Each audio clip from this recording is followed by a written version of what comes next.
Resulta ng overheating. Once na nag-overheat ang makina, ganito nangyayari. Dumikit yung aluminum dito sa kanyang liner. Kinayod na.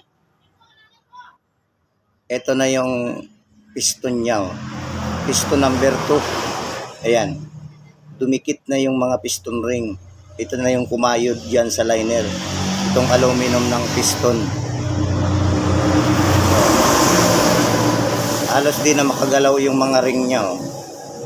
Kasi dikit na. Nalusaw na ng yung aluminum.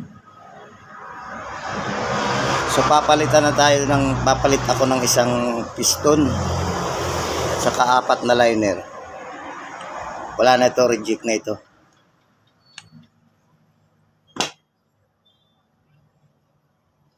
Kaya tayo ko sa may mga sasakyan na wag pababayaan yung i-double check yung tubig bago paandarin yung makina para maiwasan ng ganitong pangyayari.